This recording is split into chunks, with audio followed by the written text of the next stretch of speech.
So we do have some time for some questions.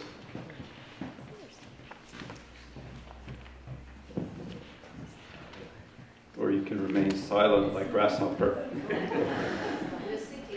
Yes.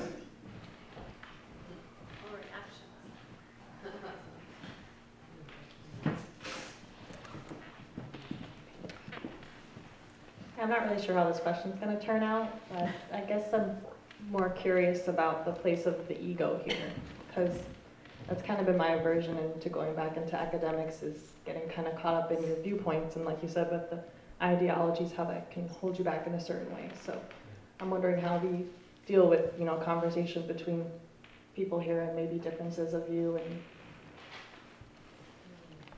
that sort of thing. Patrick has the benefit of the microphone for that one. Okay. Well, here's a couple of thoughts, and maybe my colleagues will want to say something as well, and come at it at two different levels.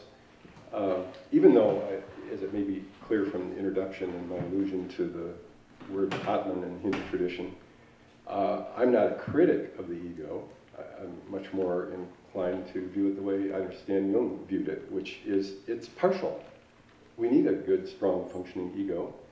And it needs to be educated, it needs to be humanized, and the best way to humanize it is in dialogical situations, such as, you know, the classroom. But it's partiality, it's bias, it's inability to see other things, both within oneself, but also points of views that others have, that needs to be expanded and broadened. And I think the culture here, the academic culture here, is very hospitable. You know, I think we're polytheistic, we're pluralistic. We, as I said, you know, in the poem at the end there, you know, there are different, the world's made of myths and stories, but none of them are absolute.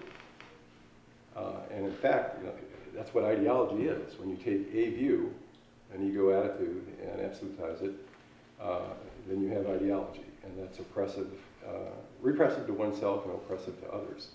So I think we host a very open, exploratory, respectful environment with all parties, and people that come to the table to study, and those of us who are on the faculty to study with those who come.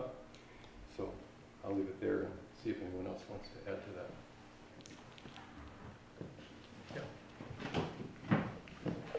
Yeah. 2 sentences. I've become fascinated by how interactive fields get set up in the classroom. And it's a term in psychoanalysis, but I think it takes place in teaching all the time. And to your question, which is an awfully good one, I watch, in fact, have timed it. It takes an hour and 20 minutes for the field to get in place, if everybody's behaving. If not, an hour and a half. But what happens in that field is the ego gets suppressed or pushed down. And when students speak, and I love teaching the classics and literature, so when we're reading Homer's Odyssey, when the student in the field speaks through that work, it's not from ego. They've entered the field. And I just find that almost miraculous. And how that happens.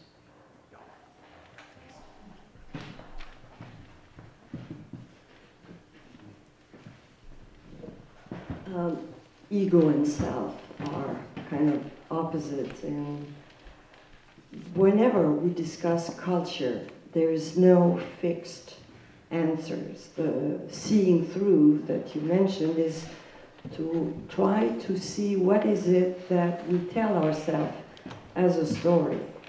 A good example that follows what I was trying to do with the brain and the mind is, you know, it's been only 100 years that we have the word adolescence. Puberty is the physical event. We all go through it. There's no denying of it. This is objective. But adolescence is a cultural phenomenon. You can never define it. You can never grasp it with an ego perspective that is fixed, because there's no, it's just the same phenomenon as the fact that the DSM-4 has only definitions of sickness They can never, they could never, and they will never be able to define mental health. That belongs to stories. Today, how do we today feel or perceive somebody as sane is something that we cannot look at with this rigid ego perspective. It has to be a seeing through. That's the only goal in studying mythological studies. And it's enormous when you see through the story that is being sold to you. What does it mean for a woman to be normal, for a man, to be a father, to be a son? All of this needs seeing through. So it deconstructs our ego rigidities.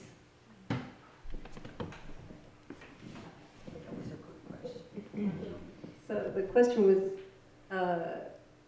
lends itself to many different interpretations. The question itself, so I think it's interesting that the answers you're getting are also reflections of our own diversity and diversity in approaches. One thing that I think is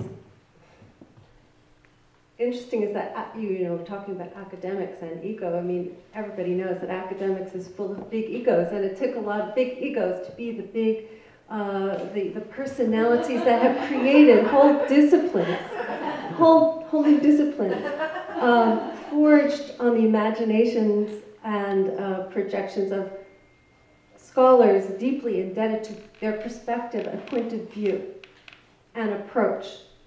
And in a way, what we're up to in the classroom is also investigating, bumping up against and bouncing off those different perspectives to learn as much about our own minds in terms of what we are drawn to and what repels us or triggers us, and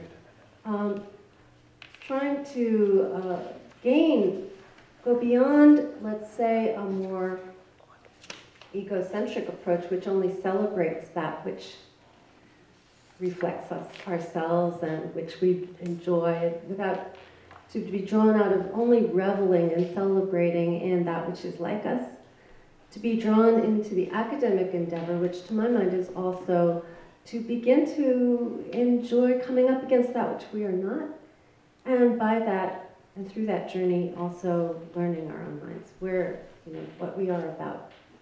That's another way of exploring the ego and the egos that it created academics as we know it. Just a quick word, I think we're running out of time.